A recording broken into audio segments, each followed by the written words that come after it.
कुएं की परियां। यदि आप मेरी चैनल में नए हो तो मेरी चैनल को सब्सक्राइब करें, शेयर करें और लाइक करें।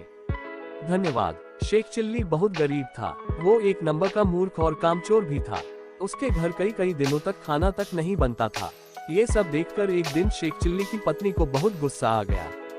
उसने शेख चिल्ली पर चिल्लाते हुए कहा, मैं इस गरीबी से तंग आ चुकी हूँ। अब मैं इस हालत में नहीं रह सकती है। जब तक तुम पैसे कमाकर नहीं लाओगे, मैं तुम्हें घर में घुसने नहीं दूंगी। इतना कहकर शेख चिल्ली को उसकी पत्नी ने पैसे कमाने के लिए घर से बाहर भेज दिया। साथ ही उसे 4 सूखी रोटियां भी दे दी ताकि रास्ते में भूख लगे तो खा सके। शेख चिल्ली पत्नी के गुस्से से डरकर काम की तलाश में घर से निकल पड़ा। शेख चिल्ली सबसे पहले अपने गांव के साहूकार के पास गया। उसने सोचा कि साहूकार उसे जरूर काम पर रख लेगा, लेकिन उल्टा साहूकार ने उसे डांट कर भगा दिया। इसके बाद शेख चिल्ली काम की तलाश में एक गांव से दूसरे गांव में भटकता रहा, लेकिन घर वापस नहीं गया क्योंकि पत्नी ने गुस्से में कहा था कि बिना नौकरी के घर वापस मत आना। जब शेख चिल्ली चलते चलते बहुत थक गया तो पास में एक कुएं को देखकर उसके चबूतरे पर जाकर बैठ गया।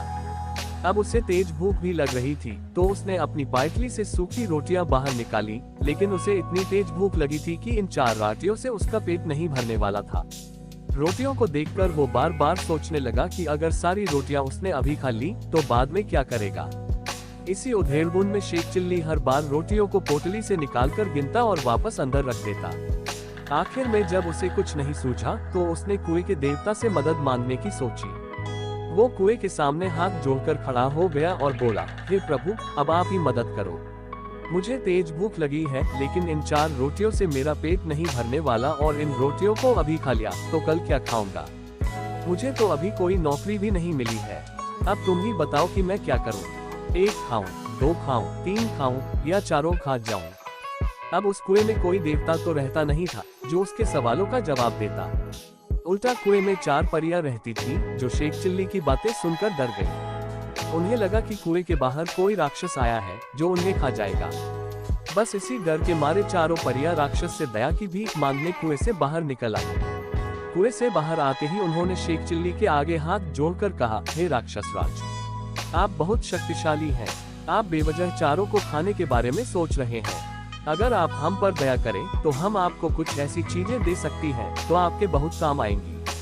परियों को अपने सामने देखकर शेख चिल्ली हैरान रह गया और समझ नहीं आया कि वो परियों से क्या बोले। शेख चिल्ली को चुप देखकर परियों ने समझा कि राक्षस राज ने उनकी बात मान ली है। इसलिए उन्होंने शेख चिल्ली को एक कठपुतला और एक कटोरा देते हुए कहा, हे राक्षस राज, ये कठपुतला आपकी हर बात मानेगा। आप जो कहेंगे ये वो ही करेगा और ये कटोरा आप जो खाना चाहेंगे वही आपको खाने के लिए देगा। ये कहकर परियां कुएं में वापस चली गईं।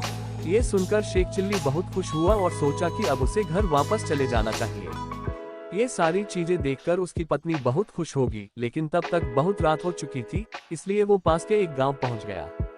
वहां उसने एक आदमी को रात भर के लिए अपने घर में ठहराने की प्रार्थना की। उसने वादा किया कि इसके बदले वो उसे और उसके परिवार को अच्छी अच्छी मिठाइयाँ और पकवान खिलाएगा। ये सुनकर वह व्यक्ति शेख चिल्ली को अपने साथ घर के अंदर ले गया। जब घर के सभी सदस्य एक कमरे में बैठे हुए थे, तभी शेख चिल्ली ने अपना कटोरा निकाला और उसे तरह तरह की मिठाइयाँ और स्वादिष्ट खाना देने के लिए कहा। इतना कहते ही वहाँ मिठाइयों और तरह तरह के व्यंजनों का ढेर लग गया। जब सभी ने पेट भरकर खाना खा लिया तो घर के मालिक की पत्नी बर्तन साफ करने के लिए जाने लगी, लेकिन शेख चिल्ली ने उसे रोक दिया और कहा कि मेरा कठपुतला ये सारे बर्तन साफ कर देगा। इतना कहना भर था कि कठपुतले ने चुटकियों में सारे बर्तन साफ कर दिए। शेख चिल्ली के कटोरे और कठपुतले का कमाल देखकर घर के मालिक और उसकी पत्नी के मन में लालच आ गया। फिर शेख चिल्ली के सोते ही उन्होंने उसके झोले से सारी चीजें चुरा ली और उनकी जगह नकली कटोरा और कठपुतला रख दिया। अगली सुबह शेख चिल्ली उठा और हाथ मुंह धोकर झोला उठाकर घर की ओर चल दिया। घर पहुंचते ही उसने पत्नी के सामने बड़ी बड़ी डींगे मारनी शुरू कर दी।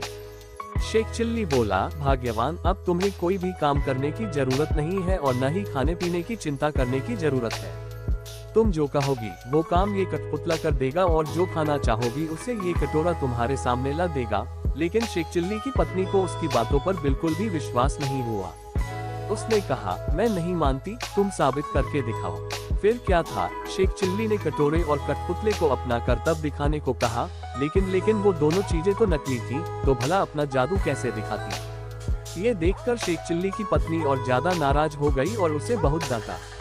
पत्नी की बात सुनकर शेख चिल्ली उदास हो गया और वापस उसी कुएं के चबूतरे पर जाकर बैठ गया। उसे कुछ सूझ नहीं रहा था कि क्या करे और फूट फूट कर रोने लगा। उसके रोने की आवाज सुनकर चारों परियां कुएं से बाहर आ गईं और शेख चिल्ली से उसके रोने का कारण पूछा। शेख चिल्ली ने सारी कहानी उन्हें कह सुनाई। उसकी बात सुनकर परियों को हंसी आ गई। उन्होंने कहा, हमने तो तुम्हें खतरनाक राक्षस समझा था, इसीलिए तुम्हें खुश करने के लिए वो करामाती चीजें दी थी, लेकिन तुम तो बहुत ही साधारण इंसान हो। तुम परेशान मत हो, हम तुम्हारी मदद करेंगे। हम तुम्हें एक रस्सी और एक डंडा दे रहे हैं। इन्हें लेकर एक बार फिर उसे घर में जाना जिन्होंने तुम्हारी चीजें चुराई थी। इस रस्सी से उन्हें बांध देना और डंडे से खूब पीटना। इसके बाद वो परिवार तुम्हें तुम्हारी चीजें वापस दे देगा। इतना कहते ही परियां कुएं में वापस चली गईं। परियों की बात मानकर शेख चिल्ली फिर उसी घर में गया। उसने घर के मालिक से कहा, इस बार मैं तुम्हें नया जादू दिखाऊंगा। उस आदमी ने लालच में आकर शेख चिल्ली को फिर से अपने घर में रुकने की इजाजत दे दी। घर के अंदर जाकर शेख चिल्ली का आदेश मिलते ही जादुई रस्सी ने घर के मालिक और उसकी पत्नी को बांध दिया और डंडे ने उनकी जमकर पिटाई शुरू कर दी। दर्द के मारे दोनों पति पत्नी जोर जोर से चिल्लाने लगे और शेख चिल्ली से माफी मांगने लगे। शेख चिल्ली ने कहा, तुमने मुझे धोखा दिया है। तुमने मेरा सामान चुराकर मेरा भरोसा तोड़ा है। जब तक तुम मेरी चीजें वापस नहीं करोगे तब तक ये डंडा नहीं रुकेगा। इतना सुनते ही पति पत्नी ने शेख चिल्ली को उसकी चीजें वापस लौट दी। इसके बाद शेख चिल्ली ने रस्सी और डंडे को रुक जाने का आदेश दिया। दोनों चीजें मिलते ही शेख चिल्ली खुशी खुशी वापस घर लौट गया। शेख चिल्ली को देखकर उसकी पत्नी गुस्से में चिल्लाई, तुम फिर लौट आए। अगर तुम घर के अंदर घुसे तो मैं बेलन से तुम्हारी पिटाई करूंगी। ये सुनकर शेख चिल्ली ने मन ही मन रस्सी और डंडे को आदेश दिया कि वो उसकी पत्नी को बांधे और उसकी पिटाई शुरू कर दे।